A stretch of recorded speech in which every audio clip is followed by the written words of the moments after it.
Good morning, guys. It's me again. It's Mr. D-O-N-D-E-E, Mr. Dondi, and we're back to our class. It's time for Social Studies. There you go. All right, guys, I hope again that you're having an amazing day because my day is amazing as well because I'm with you guys even though it's online. All right, so anyway, today we're going to have a lesson about a particular Greek hero who's very popular, okay, by the name of Hercules or Hercules as well. All right. This is a very popular character in Greek mythology. He is a demigod. All right. So we're going to learn something about this demigod and why he was so loved by people who reads, all right, who reads Greek mythology or who actually follows the story about Greek mythology, all right? So, before we proceed, of course, I would like to relate to all of you the objectives for today, all right? So, what are the expectations for today? Okay, so let's start with objective number 1. All right.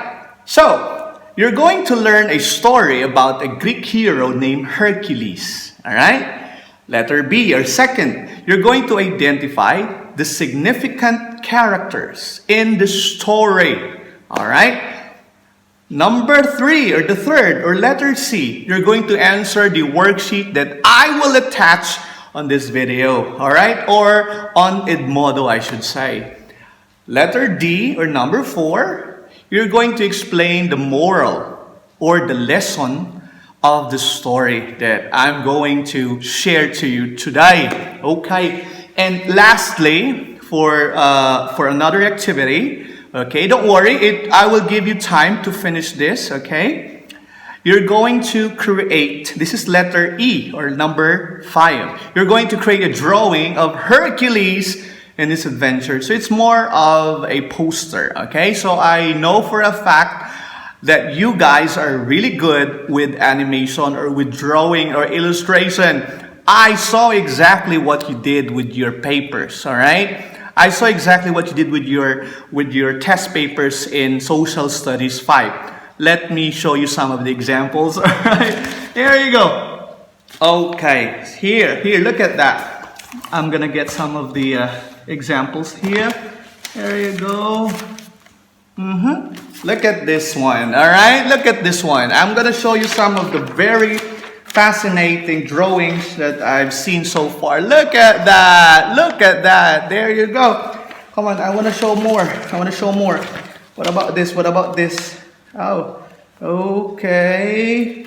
Look at that. Look at that. Look how creative you were able to come up with during the examination. It's actually during the examination. I'm done checking, by the way.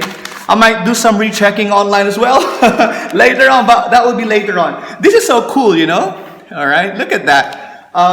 The reason why you cannot see, there's no color because the ability of this character is actually wind or air. So definitely you will not be able to see the person or the character wind, right? So it's very clever, right? So...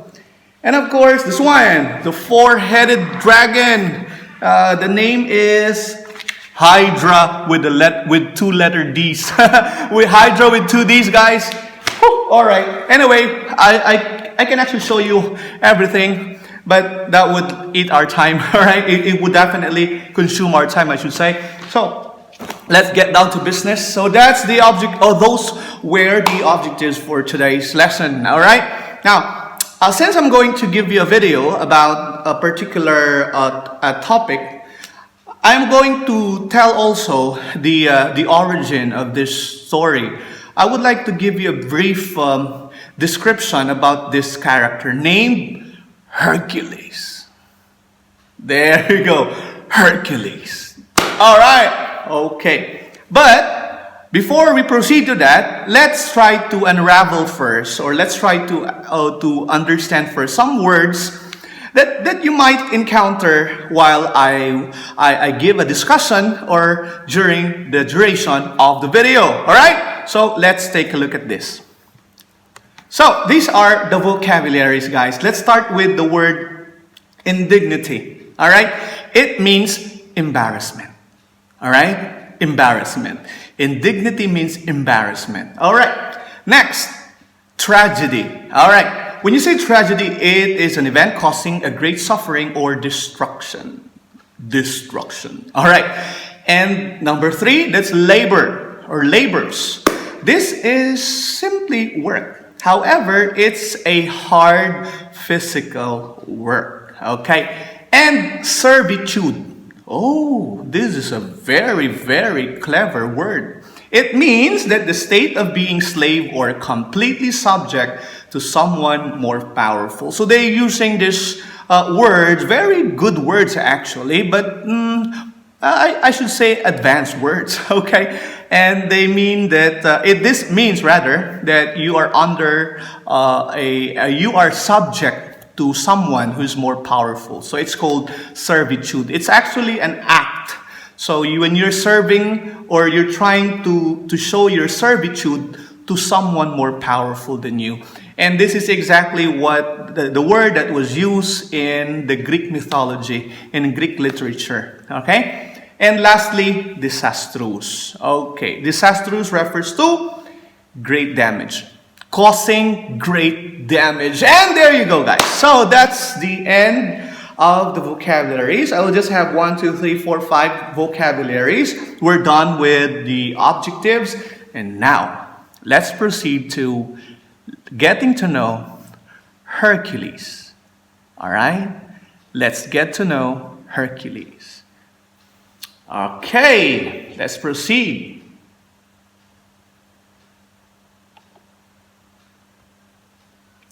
I'm going to read first an introduction about this particular Greek hero, all right, from Greek mythology.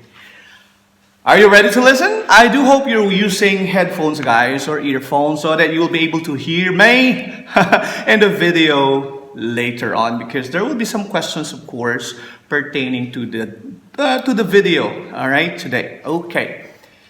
Hercules is the Roman name for the Greek hero Hercules. He is the most popular figure from the ancient Greek mythology. Hercules was the son of Zeus, the king of the gods, and the mortal woman Alcmene. He performed amazing feats including wrestling deaths and traveling twice to the underworld. And his stories were told throughout Greece and later in Rome. Yet his life was far from easy from the moment of his birth, and his relationship with others were often disastrous. This was because Hera, the wife of Zeus, knew that Hercules was her husband's illegitimate son and sought to destroy him.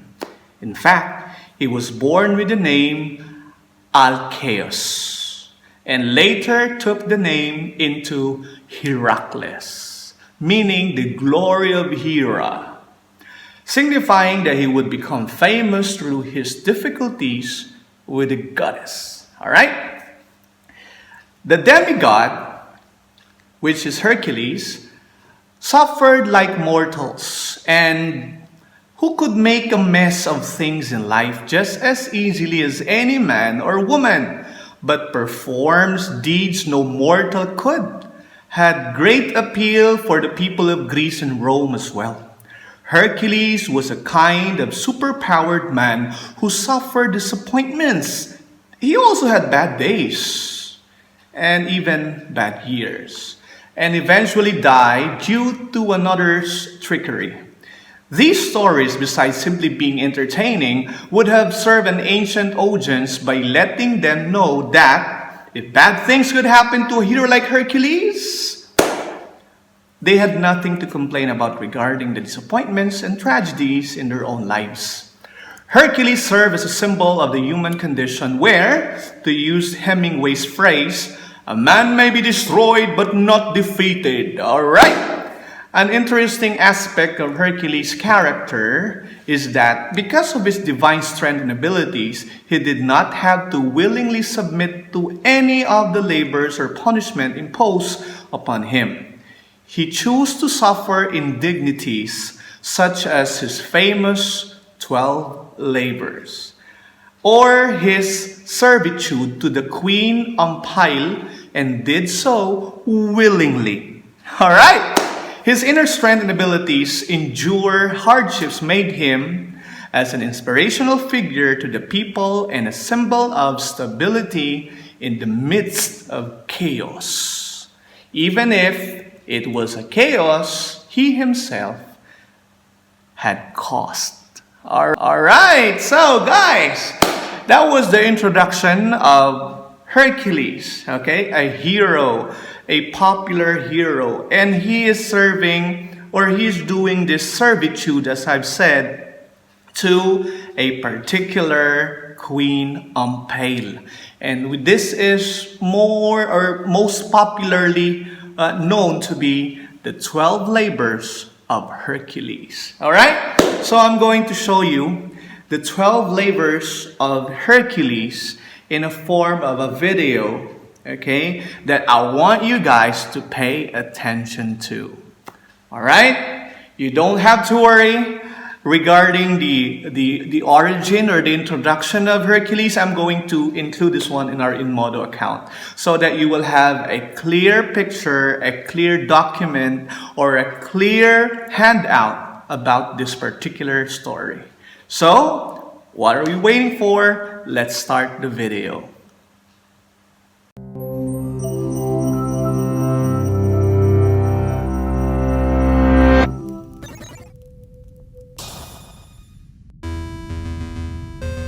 Hercules, son of Zeus and champion of humankind, gazed in horror as he realized he had just committed the most unspeakable crime imaginable.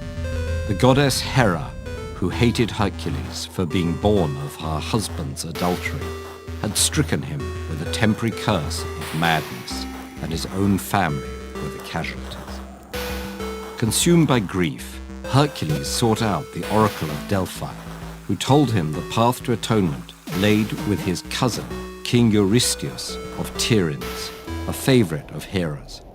Eurystheus hoped to humiliate Hercules with 10 impossible tasks that pitted him against invincible monsters and unfathomable forces. Instead, the king set the stage for an epic series of adventures that would come to be known as the Labors of Hercules. The first labor was to slay the Nemean lion who kidnapped women and devoured warriors.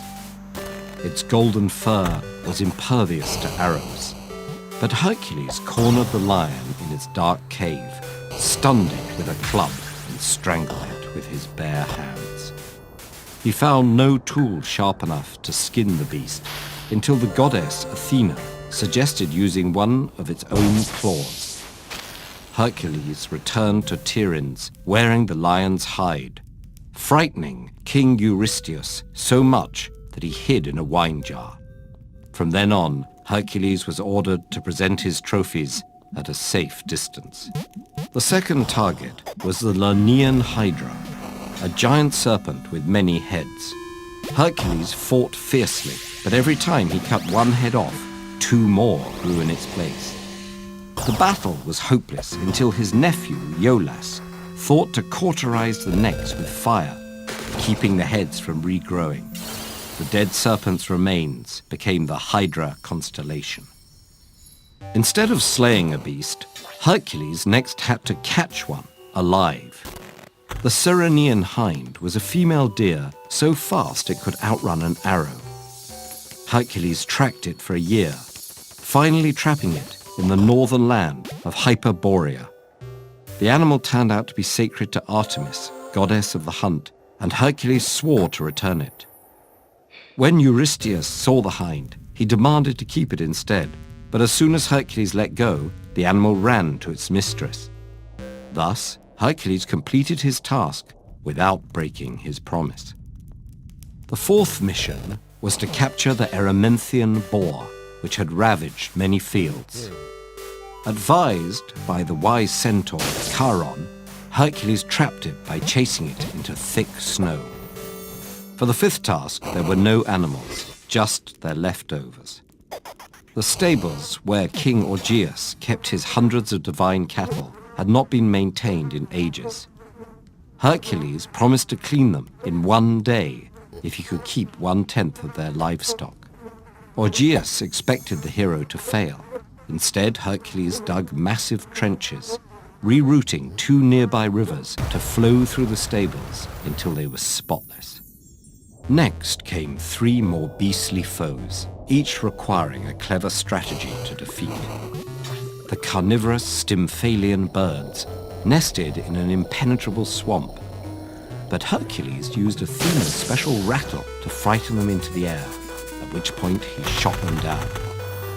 No mortal could stand before the Cretan bull's mad rampage, but a chokehold from behind did the trick. And the mad king Diomedes, who had trained his horses to devour his guests, got a taste of his own medicine when Hercules wrestled him into his own stables. The ensuing feast calmed the beasts enough for Hercules to bind their mouths. But the 9th labor involved someone more dangerous than any beast, Hippolyta, queen of the Amazons. Hercules was to retrieve the belt given to her by her father Ares, the god of war. He sailed to the Amazon land of Themyscira, prepared for battle. But the queen was so impressed with the hero and his exploits that she gave the belt willingly. For his 10th labor, Hercules had to steal a herd of magical red cattle from Geryon, a giant with 3 heads and 3 bodies. On his way, Hercules was so annoyed by the Libyan desert heat that he shot an arrow at the sun. The sun god, Helios, admired the hero's strength and lent his chariot for the journey to the island of Erythea. There, Hercules fought off Geryon's herdsman and his 2-headed dog before killing the giant himself. That should have been the end, but Eurystheus announced that 2 labors hadn't counted: the Hydra, because Iolaus had helped Hercules kill it, and the stables, because he'd accepted payment. And so the hero set about his 11th task, obtaining golden apples from the garden of the Hesperides nymphs. Hercules began by catching the old man of the sea and holding the shape-shifting water god until he revealed the garden's location. Once there, the hero found the Titan, Atlas, holding up the heavens. Hercules offered to take his place if Atlas would retrieve the apples. Atlas eagerly complied, but Hercules then tricked him into trading places again, escaping with apples in hand. The 12th and final task was to bring back Cerberus, the 3-headed hound guarding the underworld. Helped by Hermes and Athena, Hercules descended and met Hades himself. The Lord of the Dead allowed Hercules to take the beast if he could do it without weapons, which he achieved by grabbing all 3 of his heads at once. When he presented the hound to a horrified Eurystheus, the king finally declared the hero's service complete. And there you have it, guys. We're done with the video, and I do hope that you've learned something from the supposed to be 10 labors of Hercules. Eventually it became 12. Anyway, so it's done. After this, I want you to go on with your worksheet. I want you to answer the worksheet that I prepared for all of you regarding the story of Hercules, also known as Hercules. And also, that's activity number 1. It's a worksheet. Number 2, it's still a worksheet, but you can submit activity number 2 2 days after. So that would be Thursday, guys. So, but if you will be able to finish beforehand, no problem. You can submit it through our Edmodo account. Okay? So, number 2, you're going to make a drawing or a poster of Hercules. And I know for a fact that you'll be able to do it, right? Because you guys are very creative and artistic as well. So once again, enjoy the rest of the day. Do your worksheets. and do your activities, and God bless us all. Bye-bye.